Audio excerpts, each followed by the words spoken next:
लेकिन जब से सुप्रीम कोर्ट का जजमेंट आया है तो हम लोग को काउंसलिंग से बाहर निकाल दिया गया है और हम लोग काउंसलिंग के लिए ही यहाँ पे आए हैं कि हमको ऐड किया जाए और मेरिट में हमारा नाम होने के बाद भी हम लोग को हटा दिया गया है। तो ये हम लोगों का मेन प्रॉब्लम है सर। ये आज सर जैसा आप देख रहे हैं यहाँ पे भीड़ इकट्ठा हुई है। मैं सुनील यादव, मैं बीएड का छात्र हूँ और मैंने सहायक शिक्षक के लिए फॉर्म डाला हुआ है और मेरिट सूची में मेरा नाम है। हम लोग का जो कंसर्न यहाँ पे ये है कि जब इसका नोटिफिकेशन आया था गवर्नमेंट के द्वारा, डीपीआई के द्वारा, जो लोक शिक्षण संस्थानालय रायपुर है छत्तीसगढ़, जो पूरी शिक्षा नीति यहाँ पे संभालती है, उन्होंने जब नोटिफिकेशन दिया 4 मई को, उसमें बीएड के छात्र सहायक शिक्षा के लिए पात्र थे। जब उन्होंने परीक्षा तिथि निकाली, परीक्षा लिया, तो सारे लोग परीक्षा दिलाए तब तक भी पात्र थे। जब रिजल्ट आया उस चीज़ का तब भी सब पात्र थे बीएड विद्यार्थी। इवन जब मेरिट लिस्ट आया था तब भी सारे पात्र थे। अब यहाँ पे बीच में एक केस ऐसा आया कि जो राजस्थान वाला केस था सुप्रीम कोर्ट का, उसका फैसला आता है 11 अगस्त को। कब आया? 11 अगस्त को। और हमारा नोटिफिकेशन ऑलरेडी जारी हो चुका था 4 मई को।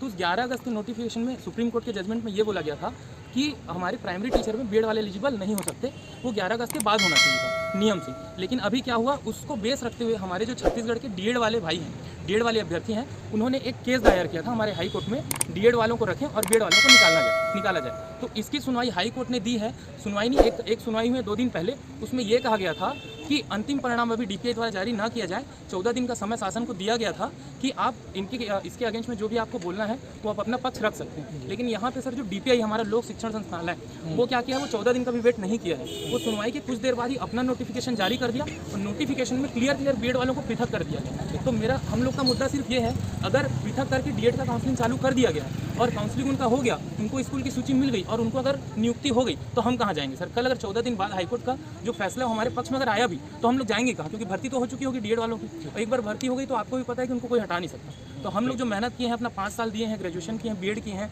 यहाँ परीक्षा दिलाए हैं, मेरिट लिस्ट में यहाँ तक आए हैं, तो हमारा तो कोई मतलब हुआ नहीं।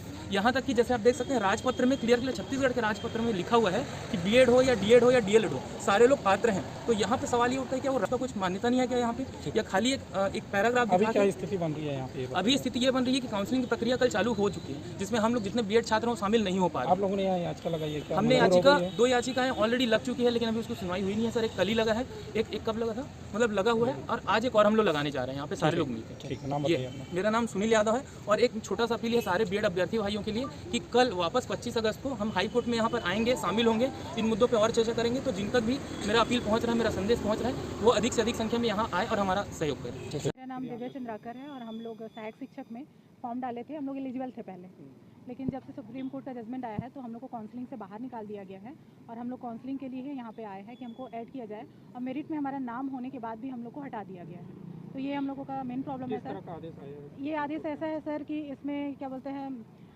स्टे लगा दिया गया है कि हम लोग अभी कुछ दिन के लिए नहीं कर सकते हैं। इसमें BEd versus BDC versus BEd का एक केस चल रहा था सर सुप्रीम कोर्ट में। तो उसमें ऐसा आया है कि हम लोग प्राथमिक शिक्षा के लिए पात्र नहीं है, लेकिन जब ये प्रक्रिया शुरू हुई थी तब तक इसका डिसीजन नहीं आया था सर। ये केस लगा था 2020 में सुप्रीम कोर्ट में, राजस्थान की तरफ से गया था। फिर उसके बाद हम लोगों का जब वैकेंसी आया सर, तो इस केस का कोई भी जिक्र हमारे नोटिफिकेशन में कभी भी नहीं था, हमारे नोटिफिकेशन में नहीं था। हमारा रिजल्ट भी आ गया तब तक इस केस का कोई भी जजमेंट नहीं आया था। हमारी काउंसलिंग स्टार्ट हुई तब भी नहीं आया। अभी ये 11 अगस्त को इसका जो क्या बोलते हैं फाइनल जजमेंट आया है, उसके बाद हमको 2 दिन बाद हमको डीएड वाले जब केस किए तो हमको बाहर किया गया। तो अब आप किस प्रक्रिया के तहत यहाँ पे आई हुई हैं? हम लोग लीगल प्रोसेस के तहत हम लोग उसमें काउंसलिंग में जाना चाहते हैं, हाई कोर्ट के तहत, सुप्रीम कोर्ट के तहत, जैसा भी हो। ठीक है, नाम बताइए अपना। दिव्या चंद्राकर। प्रत्याशित बीएड अभ्यर्थी आज हाई कोर्ट मुझे आना पड़ा। इसके पीछे का एकमात्र कारण है कि हमारे लिए सहायक शिक्षक की भर्ती निकाली गई थी छत्तीसगढ़ शासन के द्वारा, जिस भर्ती में हम बीएड अभ्यर्थी सारे शामिल थे और सबको एलिजिबल किया गया था, जिसके पक्ष में हम लोगों ने 10 जून को इसके पीछे एग्जाम दिया और एग्जाम में हम सभी मेरिट वाइज अपने अपने अंक जारी करके हम लोग रैंक में आए। और हम सब यहाँ जितने हैं सब रैंक होल्डर बीएड अभ्यर्थी हैं जो अपनी नौकरी और अपने पद के लिए यहाँ खड़े हुए हैं।